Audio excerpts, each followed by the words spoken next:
Shalom, chers amis, pour continuer à se délecter dans le récit, c'est pas les mille et une nuits, le récit de la Torah, qui est tout entier enseignement, comme son nom l'indique, Torah. Voilà, Orpa, on a dit dans le cours, avant le cours précédent, qu'elle n'a pas su profiter de l'occasion. C'est-à-dire, voilà, qu'une fois qu'on a raconté que Elimelech, le mari de Naomi, a été puni ayant quitté Eretz Israël, du fait qu'il n'a pas aidé les pauvres, etc. Mais aussi ses enfants qui sont dégradés au niveau spirituel, qui ont marié des goyotes, parce que Ruth et Orpa, qui étaient les filles du roi Eglon, n'étaient pas juives encore. Et ils sont morts aussi, Mahamad punis aussi. Voilà que le lendemain matin, au bon matin du septième jour de deuil, de ses enfants, Naomi a fait Eshbon Nefesh. Elle a dit, je me veux le plus tôt possible, je retourne à Bethléem, au lieu où j'habitais avant, dans le même lieu. À Botaï, imaginez-vous. D'abord, elle a fait ça pour ne pas se laisser dissuader par ses voisines de Moab, etc. Secondo, elle a fait cela malgré la grande honte qu'elle va avoir au retour. Elle était riche, dans ce même patelin, à Bethléem, dans ce lieu-là, dans cette ville. Elle veut revenir pauvre à un tel point que nos sages disent qu'il est revenu pieds nus. Et là, Ruth et Orpa, n'ayant aucun intérêt de continuer à la cadrer, c'est plus leur belle-mère, c'est au maximum leur ex-belle-mère. Elle essaie même de dissuader, leur dire à Botaï, vous n'avez aucun intérêt de rester avec moi. J'ai ni mari, ni enfant, et même si j'enfanterai un enfant ce soir, jusqu'à qui va grandir, et s'ils voudront de vous, etc. Allez-y chacun, retournez en notre rang chez votre papa, à votre royauté. C'est un épisode qui est fini, le passé est mort, recommencez une nouvelle page dans la vie.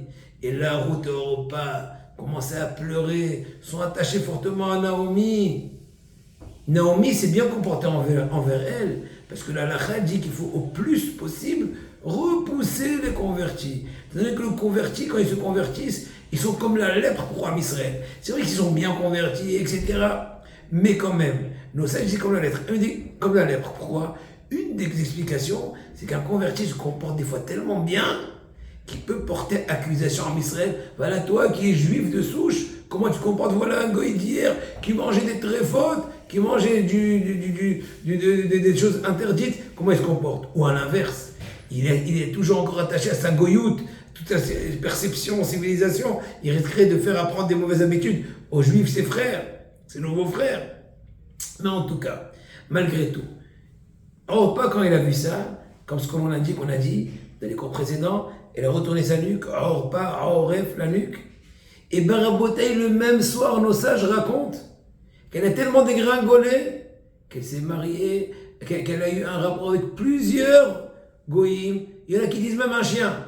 Et d'elle qui est sorti le fameux impie Goliath, qui plus tard fera la guerre contre David, qui est son arrière-petit cousin, mais sans conversion, vous avez compris.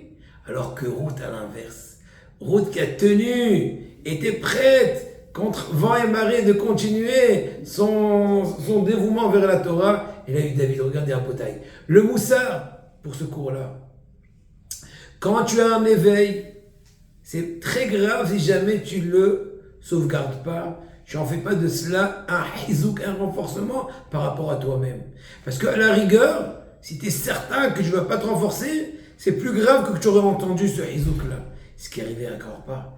Elle est arrivée à un degré si haut que quand elle est tombée, elle n'a pas su sauvegarder ce haut degré, elle est tombée de plus haut et plus gravement que si elle aurait été à un degré moyen auparavant.